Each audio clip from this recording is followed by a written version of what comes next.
私が恋人になれるわけないじゃん。無理無理。無理じゃなかった。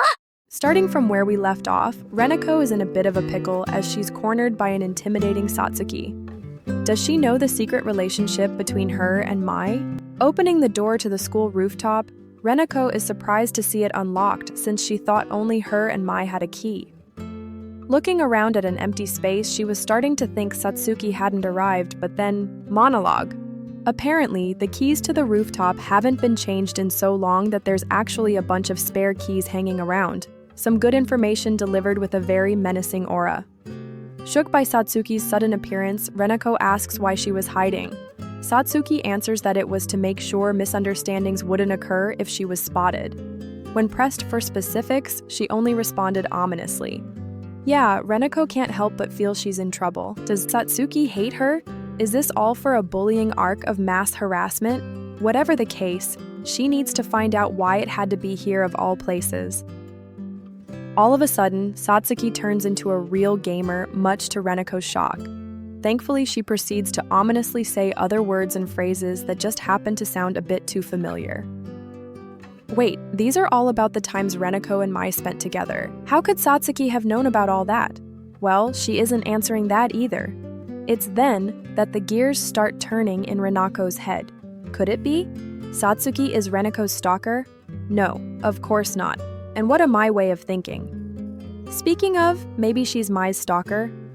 This comedic accusation gets a sigh out of Satsuki, who then just straight up reveals that Mai visited her and told her everything. As the routine goes, Renako is shaken by this revelation, especially by the fact that Mai was crying as she talked to Satsuki. Who would have thought even Mai Otsuka could cry like an everyday girl? As if reading her mind, Satsuki, with a straight face, confirms that Mai did in fact cry. Apparently, Mai won't show that vulnerability to anyone else but her, much to Satsuki's dismay and lack of sleep. But why would Mai do all that? Though I suppose the answer is clear, she just wanted to be heard. She was frail and at a moment of weakness. Everything? Did she really tell you everything? That's what I said, didn't I? The reality is finally dawning on Renako. Every embarrassing moment, every assault, Satsuki knows all of it. Satsuki, not understanding her troubles, tells her not to worry too much. Even if it's between girls, Satsuki isn't one to judge. But Renako admits the real issue is how shameful it is that she's been unable to refuse. And, to Renako's repeated surprise, Satsuki knows about this too. Mai had apparently shared how she had done something to hurt Renako. Hearing how bad Mai must have felt, Renako whimpered out her name, triggering Satsuki's PTSD. But Satsuki goes on to elaborate on Mai's words, mentioning how scary it is to be attacked by someone you don't love. It was foolish of Mai to assume the whole world loved her. It was even more foolish to think Renako loved her too. Hearing this, Renako could only feel bad, knowing her indecisiveness was the reason things got to this point. Satsuki, though, has one big takeaway from the whole ordeal, a thought that Renako herself constantly questioned even up to this point. Why is it Renako Amaori? Why is the plain girl with no outstanding features the one to capture Mai's heart? As Satsuki elaborates, Renako can't help but be stunned by the bluntness of Satsuki's analysis. She concludes that Satsuki was likely thinking this way about her all along, the same way she knows she deserves. May it be besides Mai or Satsuki, it's not a place for the plain Renako. Considering it's Mai, she could have had anyone she wanted, whether celebrities or angels like Ajisai in class. Renako also agrees with this, even adding Satsuki's name into the pot. This, however, triggers something within Satsuki, prompting her to step forward in a scary way. For Satsuki, Mai well and truly is her friend, nothing more. Satsuki considers herself as the one closest to her. And so, she couldn't help but be disappointed that after everything Mai has gone through, she chose such a plain girl. Naturally, she asked Mai this very question, but we already know what Mai thinks. Renako is her destiny. Satsuki isn't sold, and Renako once again declares that she isn't either. Renako is a bit taken aback by how easily Satsuki agrees, though. Amaori is a very careful girl when it comes to others. It just doesn't make any sense she'd choose Renako, who, coincidentally, is melting from this pressure. Deciding to be straight in some way at least, she outright asks Satsuki if she doesn't like them being a couple. To this, Satsuki stays unperturbed. She has no plans to get involved with the romance of others. All that matters to her is that she's been dragged into this issue by Mai, and for that she's simply voicing her opinion on Reneko's half-heartedness. Despite that, she knows Reneko isn't capable of going about this in any other way.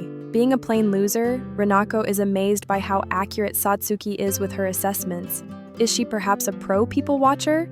Nonetheless, Renako is glad to know more about one of her friends. Just as things were lightening up, however, Satsuki reiterates that she is in fact angry about all this. Both her studying and sleeping have taken a hit. With all these clues in place, Reneko is also realizing her place in this interaction, just being someone who's here to take in all of Satsuki's frustrations. But no, Reneko knows that isn't enough. With that in mind, she tells Satsuki all of her own frustrations. What does Mai want? What should she do? All valid issues to have at their age, and because of that, Satsuki understands. In fact, she can even relate. They're both just high school girls after all. This shocks Reneko, as Satsuki always seems like someone who's just different, someone who's even capable of hair manipulation. But Satsuki simply admits that she is human, not like the monster Mai Otsuka. The softer direction of the conversation has enabled Reneko to take in some thoughts. She's perhaps gotten closer to the strict Satsuki.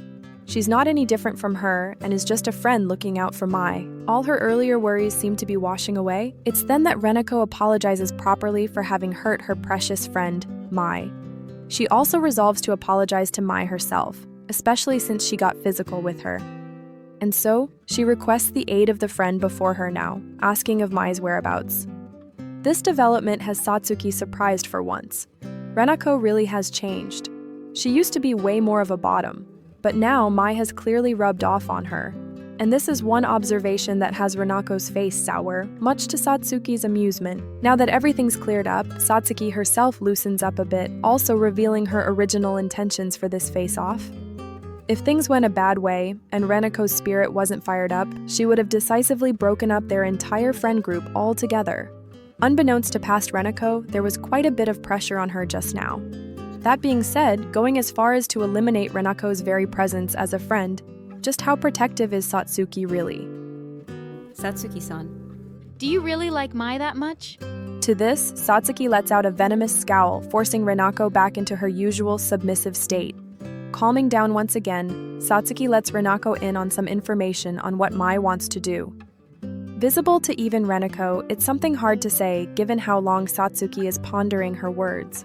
Slowly recounting how Mai opened up to her, Satsuki reveals that by the end, Mai had one more thing to say. Embrace me, Satsuki. Reneko is stumped. 私が恋人になれるわけないじゃん。無理無理。無理じゃなかった。 Rewinding just a few seconds to make sure nothing was misinterpreted, Satsuki once recounts how Mai's monologue ended with a desire to embrace. In response to this revelation, Reneko couldn't really say much through words, but Satsuki also just responds back to her surprise with meager agreement. Continuing on with her recounting of what happened though, Mai apparently asked this of her because she too wants to feel what it's like to be hugged by someone she doesn't like. And while it does sound like a low-key insult, who better to embrace than Satsuki? Problem is, Mai's magical ego proceeded to also state how she thought Satsuki liked her. Reneko is also shocked to hear that last bit, realizing things must have not ended well after that. Sure enough, Mai was greatly insulted and proceeded to kick her out of the house just earlier this morning. This development once again has Reneko curious about Satsuki's sexuality though. Does she really like Mai romantically? Sensing the Mai energy coming off from her, Satsuki shoots her a glare. Reneko plays it off by thanking her for her efforts in these trying times.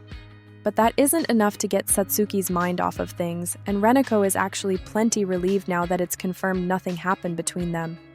Coincidentally, Satsuki was also just talking about how deplorable Mai's lustful thoughts were. She looks to Reneko for affirmation, but passing on such judgment isn't really fair. After all, understanding each other is hard.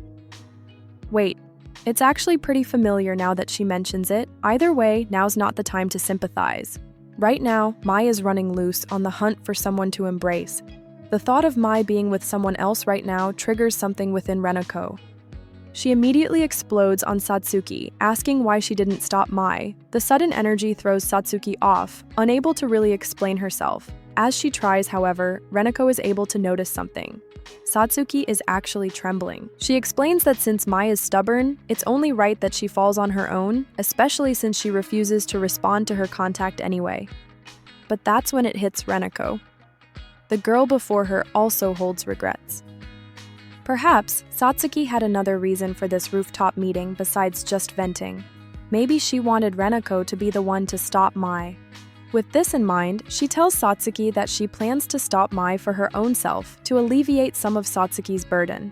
Satsuki seems to catch on a bit as she clarifies if Renako is really okay with this, since Mai was the one who did wrong. But of course, the answer was clear all along. They're friends after all, and sometimes, friends can't help but hurt each other. Satsuki tries one more time to give Renako an out. To her surprise, Renako shows the necessary resolve, violence included. One last look to confirm Satsuki's satisfaction and Renako turns to go on her way. Everything seems to be headed in the right direction again, and Satsuki earnestly tells her what she's wanted all along. Please tell her she isn't as amazing as she thinks. Holding up a peace sign, Renako confirms that she's got it in the bag. Now back inside the school proper, Renako makes her way back to the classroom. Just as she was thinking about her approach to finding Mai, a warm voice welcomes her back. It's the angel Ajisai. Renako is a bit confused as class is over and no one's here. Ajisai explains that she just saw Renako's bag and decided to wait for her.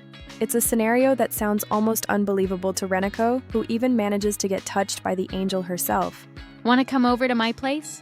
A shocking development thanks to Mai's absence. Does this mean Ajisai considers Renako her best friend? Finally, the life she always wanted. But no, something isn't right.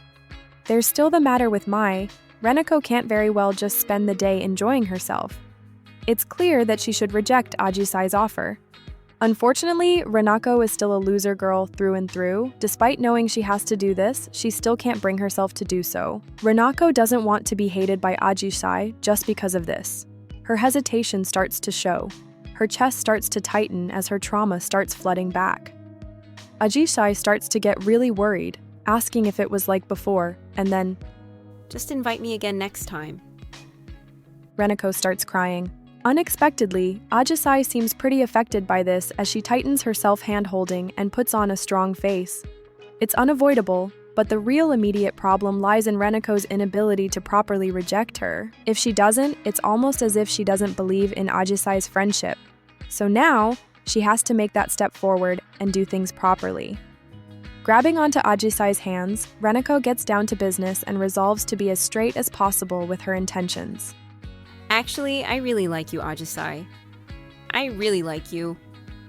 Ajisai is stunned. Somehow Renako managed to not be straight in both intention and sexuality. Renako then digs her grave further, saying how she wants to spend every day with Ajisai. A classic desire towards your important friend. If that wasn't bad enough, she even starts complimenting her looks, saying how happy she feels to be around her. Renako proclaims right at her face that she in fact an angel and that she likes her. Hearing the sincere confession, Ajisai responds back with equal measure that she too likes Renako. Getting into the swing of things, Ajisai even closes her eyes and assumes the position, much to Renako's virgin ignorance. She's at a loss. Renako does not understand why Ajisai has her eyes closed and her lips puckered. After not feeling any other lips on hers, Ajisai opens her eyes and is immediately very confused by the dummy in front of her. With Renako continuing on with max density, Ajisai is left to panic on her own. Renako suggests Ajisai find other women, still not realizing the full context of the situation. Meanwhile, Ajisai tries to regain her own composure as she accepts the suggestion. Speaking of other women, Kaho is also a way to do something at a fancy hotel. This makes Renako wonder, and slowly but surely, her few brain cells start to do its magic. The fancy hotel does indeed ring a bell. She hurriedly reaches into her bag and takes out the membership card form all those chapters ago. Finally, the answer reveals itself. The place where Mai has gone. The hotel with a pool and menu items she doesn't understand. Once again, Renako uses her density to one-sidedly seduce Ajisai while giving thanks. It's Ajisai's turn to not know what's going on, but she wishes her luck and tells her to come over to her house anytime, maybe even when nobody else is home. The suggestion flies over Reneko's head though, and Ajisai soldiers on cutely. They finally say their farewells, and Reneko walks away with contentment in her heart. Also, Ajisai is left with a little bit of something else in hers. Whatever the case may be, Reneko has zero clue about it, so it's probably not gonna matter. With resolve glowing in her face, she continues to gaslight Mai as she heads out to get her back. 私が恋人になれるわけないじゃん。無理無理。無理じゃなかった。 Considering Mai is seeking out to embrace someone she doesn't like, it makes sense that someone like Kaho is a prime candidate, but in hindsight, it shouldn't matter all that much if Reneko isn't able to stop Mai. Nonetheless, it's annoying, so she'll just have to try her best. Renako's arrived at the hotel, though she hasn't had any luck contacting either Mai or Kaho, and what's more, there's something very wrong at the hotel. It's filled with her schoolmates. What's going on here? There's so many people here in fact that it's likely more than one class's worth. Thankfully, Reneko's observation skills are high enough to notice an envelope on everyone's hand. Add to that, she also spots a wild Kaho passing by, target locked. Kaho-chan, found you. Eh? Kaho is surprised to see Reneko here, to which Reneko is even more surprised to learn there's something to be here for. Trying to ask Kaho about all this, but she's unexpectedly difficult. Reneko asks to borrow the envelope to clear things up. Passing it over, Reneko gives it a read only to be left dumbfounded. The contents? A super formal invitation that's personalized, speaking about some romance activity party. She can't believe her eyes. Kaho pokes Reneko to point out something, a sign that reads Mai Otsuka's lover recruitment venue. Reneko is cringed out, but it all becomes clear. It's an audition to be Mai's lover. Now it makes sense why the classroom at school was empty so quickly. Mai apparently invited everyone she's rejected before, but something about all this bugs Renako. Her detective senses can't help but tingle. She got kicked out from Satsuki's just this morning, and she's already had all this time to set up such a huge event. She must be very serious. A question then enters Reneko's mind that she asks Kaho, does she still want to be Mai's lover even after seeing all this? The answer from Kaho is a resounding yes. Mai's rich and hot after all. This unexpected sleaziness shocks Reneko. Is it possible that everyone here thinks the same? With a disgusted look in her face, Reneko resolves to put an end to this debauchery. But after hearing this, Kaho suddenly latches onto her in protest. Despite her small, lowly-like frame, Kaho is pretty athletic and is able to hold Renako in place. Instead of using her muscles, she proceeds to use her brains to try and convince Kaho that this event is ludicrous. Unfortunately, Kaho is an airhead herself. She even doubles down to say, this is what makes Mai cuter. Now that both have failed, she's left with no choice but to use her pure communication skills to get through to her. Even though she's mighty weak in that department too. Despite Kaho's reluctance, Reneko begins to point out the flaws in Kaho's plans. It's not a stretch to say that there's likely 100 people in this venue. What's the likelihood Kaho of all people wins out? With the last of her airhead brain cells, she retorts the possibility that everyone gets picked. Hearing this, Reneko goes harder and goes for the face grab. Going for the finish, she points out the difference between this event continuing and it being stopped, and where Kaho's best chances lie. If she does stop this party, Mai will still stay single, kind of. And Kaho, who is in the same friend group as her, will still have her chance. The realization has Kaho glowing. Finally, Kaho releases her gorilla grip on Reneko. Taking a good look at the girl who just tried her best, Kaho seems to have something in mind. Payment for her release. It's simple really. Kaho has a question, and Reneko is to answer. Something that's always been on Kaho's mind, the idea strikes fear into Reneko. Is it possible that, like Satsuki, Kaho also wonders why Reneko is part of their group? That would be heartbreaking for the poor girl. But as Kaho winds up the question, it's finally revealed. You're in love with Mai, right? Reneko is shaken to her core. How could Kaho even reach this conclusion after seeing how Mai set all this tomfoolery up? Reneko's protests reach deaf ears though, as Kaho simply laughs as she accepts a new rival in her one-sided love. Before Reneko can defend herself further, Kaho starts to skip away in joy. Reneko can only watch as her newfound love rival gives a thumbs up as she disregards all her words. She's been made a fool once again, and not by Mai this time. I can't accept this. 私が恋人になれるわけないじゃん。無理無理。無理じゃなかった。Oh god, Mai is looking as beautiful as ever. How will Renako possibly solve things now that things have gotten this crazy? The time for the event is approaching and Mai seems dead set as ever. What do you know? Swimsuit Renako has made an appearance. As expected, Mai is surprised to see the lover she had hurt right in front of her. Looking for an answer, Renako simply responds by saying exactly what she's been through. That being said, it is odd she's come in a full-on swimsuit, but apparently, it was required to enter the pool area. Bless the staff. Even Mai can't help but be charmed by her looks in this situation. Attempting to get her phone to immortalize the moment, she realizes she hasn't had her phone this whole time. As expected, Renako is angry, no thanks to the extra trouble she's gone through to find her. Realizing all she's done is complain and be mad, Renako decides to calm herself down. After a while, she tells Mai what she heard from Satsuki, which was everything. This surprised Mai as she didn't think Satsuki was that loose. The two share a silence, still not knowing how to proceed with one another. Finally, Renako says that they should just stop all this and make up.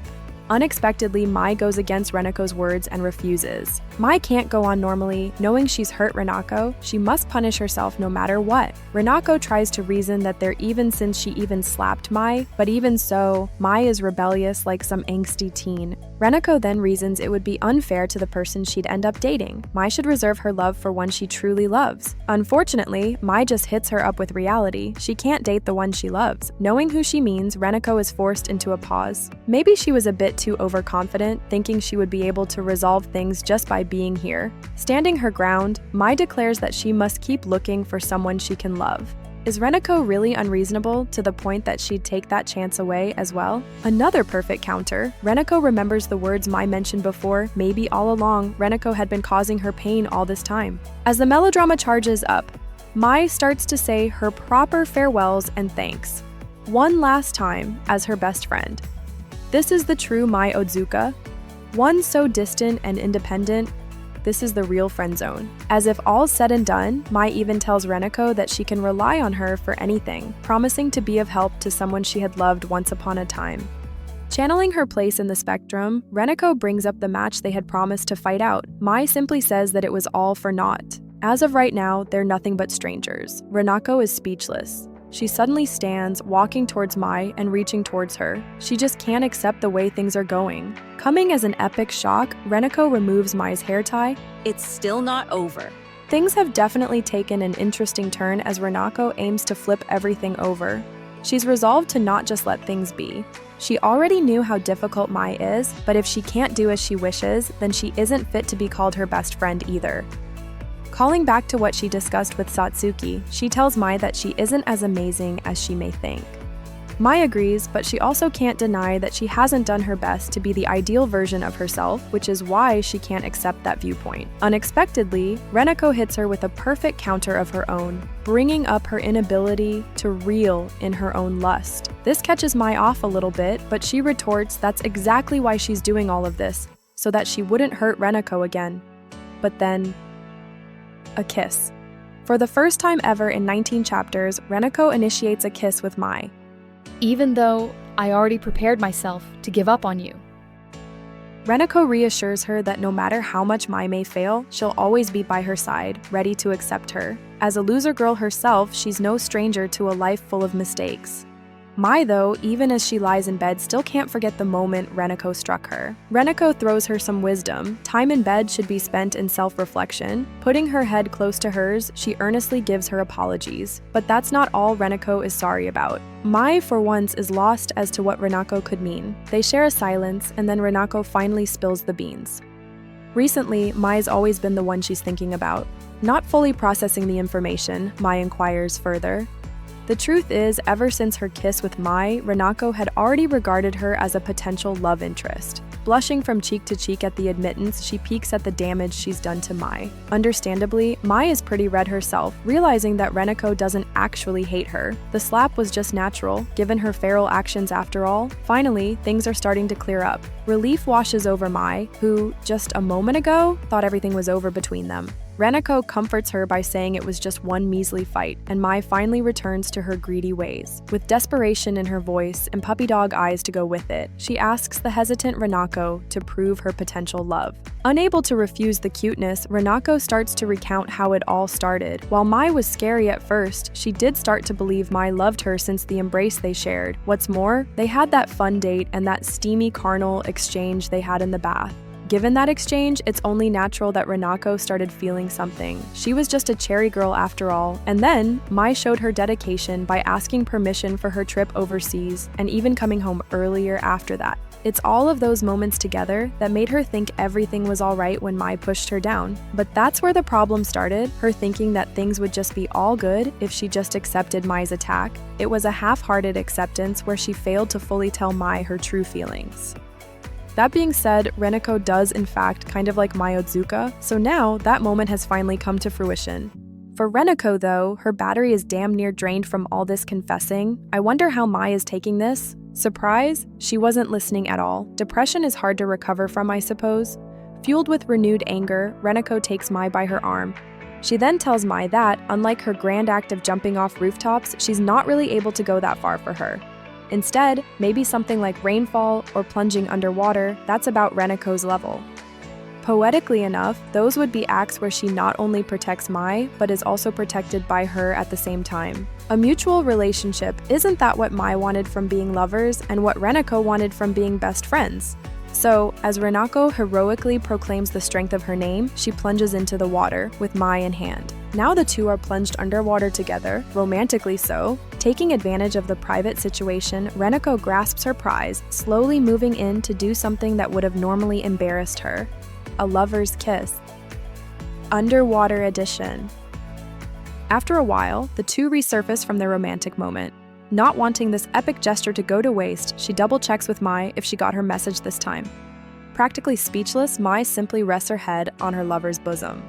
Charging up her blushed cheeks, she confirms to Renako that she has, in fact, gotten the message. Renako can at last be glad, but it is pretty embarrassing still that Mai is likely able to hear her loud heartbeat. The two begin to lighten up once again, with Mai seeming to finally understand the meaning of being best friends. Strange timing considering they'd just kissed, but oh well. Suddenly, Mai puts her hands in front of Renako's eyes. Despite how far they've progressed just now, there are still some things Mai Otsuka can't show, namely, her crying face. Despite that not making sense, Renako plays along. With Mai still being troublesome, she starts to retell Renako's story about remembering mistakes in bed and how it's an impressive thing. To do that every night is something Mai can't even imagine. But just to clarify, Renako wasn't totally depressed. Whatever the case, Mai's hands start to peel away as she continues to talk.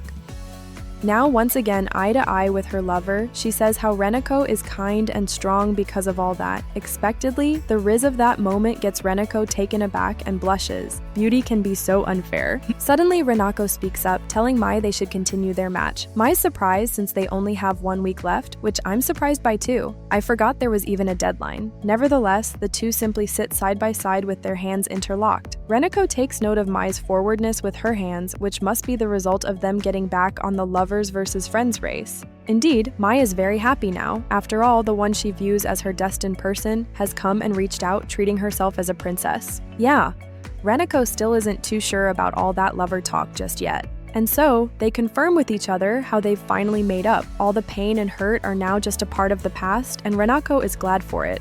But something's still missing.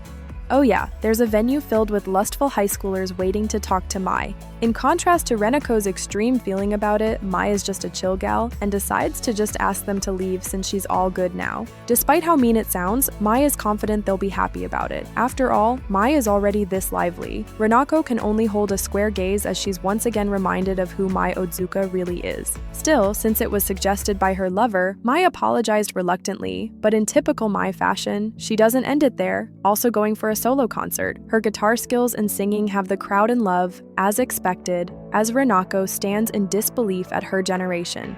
Speaking of, even Kaho is in on this. At least Mai is back to being Mai.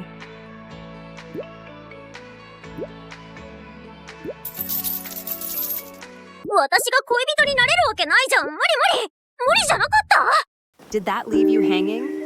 Check out our other works here, and don't forget to leave a like and subscribe.